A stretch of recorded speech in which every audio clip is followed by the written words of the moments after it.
Ok, hablemos del primer molar superior permanente. En cuanto a su cronología de erupción, sabemos que este primer molar superior permanente comienza su clasificación al nacer. Tiene la clasificación completa de su corona a los 3 o 4 años, erupciona a los 6 o 7 años y termina la clasificación completa de su raíz a los 9 o 10 años de edad.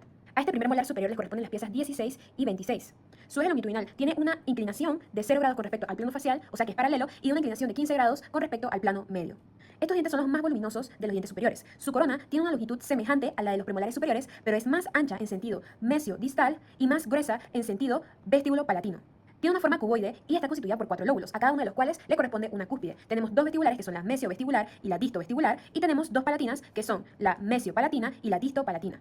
Su contorno periférico en la cara oclusal es romboidal, siendo sus ángulos agudos el mesio-vestibular y el disto-palatino, y sus ángulos obtusos el disto-vestibular y el mesio-palatino. Y también tenemos que su diámetro vestíbulo-palatino es ligeramente mayor que el mesio-distal. Sus lados vestibular y palatino son convexos y convergen hacia distal. Tienen ahí una mayor convergencia de vestibular que de palatino. Esto aquí es distal.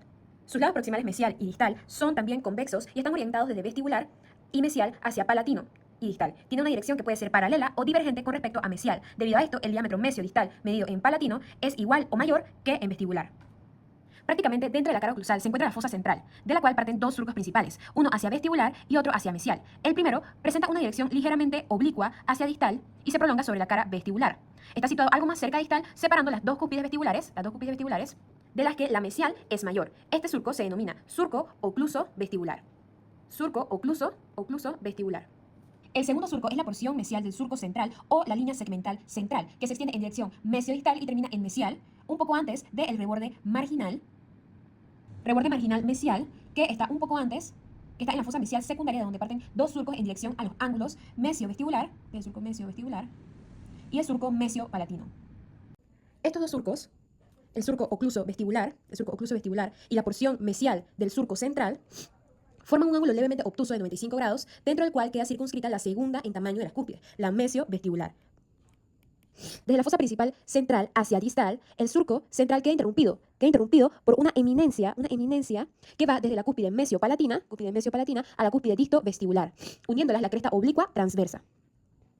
En ocasiones, el surco central atraviesa la cresta oblicua, pero en forma muy superficial, llevando una dirección oblicua hacia distal y palatino. Más allá de la cresta oblicua, el surco central en su porción distal termina en la fosa secundaria distal, de la que salen los surcos disto-vestibular y disto-palatino, que delimitan junto con el reborde marginal distal de la fosa triangular distal. Separando las cúspides palatinas, estas son las cúspides palatinas, se encuentra el surco ocluso palatino, que se extiende parcialmente en las caras palatinas, como se observa,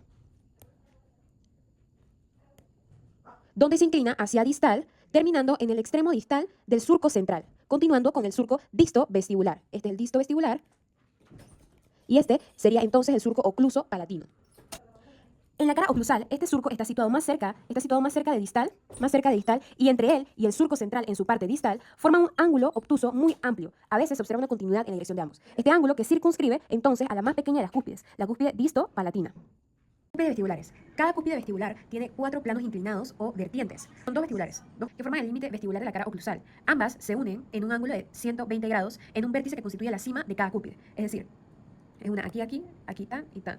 Esas son 2 vertientes en la cara vestibular de cada cúspide. Entonces, que se unen en un ángulo de 120 grados en esta cara vestibular. Y tienen otras 2 vertientes que son vertientes oclusales, que son también el mesial y el distal, que también se unen en un ángulo de 120 grados. Y el punto donde se unen recibe el nombre de prominencia o cresta cuspidia, y se extiende desde la cima de la cúspide hasta su base. Se pierde en el fondo en el surco central.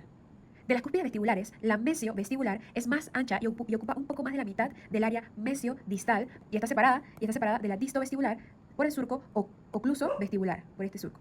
Surco que separa ambas cúspides vestibulares. Las cúspides vestibulares están separadas de las cúspides palatinas por el surco central o línea segmental central. La mitad palatina del diámetro vestíbulo-palatino de la cara oclusal está ocupada por las cúspides palatinas, de las cuales la mesio-palatina ocupa 2/3 del diámetro mesio-distal y la disto-palatina ocupa el otro tercio. Ambas cúspides están separadas por el surco ocluso-palatino. La cúspide mesio-palatina es semejante a la cúspide palatina del primer premolar superior. Esta está atravesada por la cresta oblicua, que une la cúspide disto-vestibular con la mesio-palatina. Las vertientes de la cúspide mesio-palatina, las vertientes mesial y las vertientes distal, son convexas y forman un arco continuo que se fusiona con la cresta oblicua. La cúspide distopalatina es redondeada o bulbosa y se extiende en una línea convexa desde la parte oclusal del surco ocluso-palatino hasta el ángulo triedro disto-palatino. También tenemos que las cúspides vestibulares son más elevadas que la palatina y la cúspide mesiopalatina es más elevada que la distopalatina. Por lo tanto, es más elevada la mitad mesial que la mitad distal de la cara oclusal. Cara vestibular. La cara vestibular de la primera molar superior permanente, la cara vestibular es más ancha, es decir, el diámetro mesio-distal es más ancha que larga. El borde mesial de esta cara vestibular es recto y el borde distal es convexo. Ambos bordes convergen hacia cervical, haciendo más angosto el diámetro mesio-distal en el cuello, como se observa aquí. La línea cervical presenta dos líneas curvas de concavidad apical poco marcadas. Aquí en este simulador aquí no se observan, pero sí se ven en otros dientes que presentan dos líneas curvas de concavidad apical poco marcadas que se unen en un espolón o prolongación del esmalte hacia apical, que se corresponde con el plano de bifurcación radicular.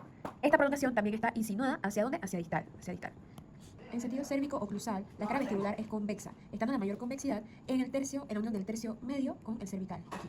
La cara vestibular se inclina notablemente hacia oclusal y palatino, lo que reduce el diámetro vestíbulo-palatino de la cara oclusal.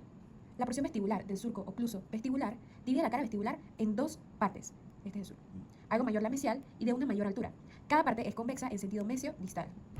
En el tercio cervical, la convexidad no está interrumpida, es convexa en los dos sentidos. El surco antes mencionado lleva una dirección vertical y termina generalmente en la fosita vestibular. También había mencionado anteriormente que el límite oclusal está formado por las vertientes de las cúspides vestibulares. Más elevada, de mayor diámetro mesio-distal, la mesio-vestibular. ¿Okay?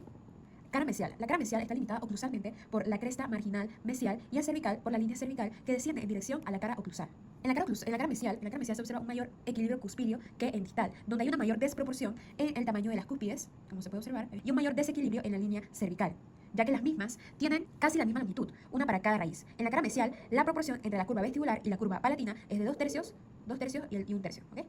El borde palatino es recto en los tercios cervical y medio, y se inclina hacia vestibular y oclusal en el tercio oclusal. La cara mesial es recta en sentido ocluso, cervical y vestíbulo palatino, presentando una convexidad en el tercio ocluso vestibular donde se encuentra la zona de contacto.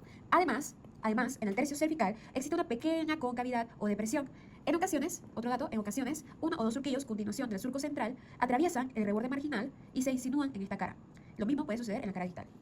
Cara distal. La cara distal es más angosta, es decir, en sentido vestíbulo-palatino, y más corta en sentido cérvico-oclusal que la cara mesial. Su superficie es marcadamente convexa, tanto en sentido vestíbulo-palatino como en sentido cérvico-oclusal, pero presenta una pequeña concavidad en el tercio cervical. Y el área de contacto está donde en el centro del tercio oclusal. Vamos por aquí. Cara palatina. La cara palatina. Su límite mesial es recto y el distal es convexo y de menor altura. Su límite cervical, formado por la línea cervical, puede ser recto o puede ser convexo. Su límite oclusal está formado por las vertientes convexas de las cúspides palatinas.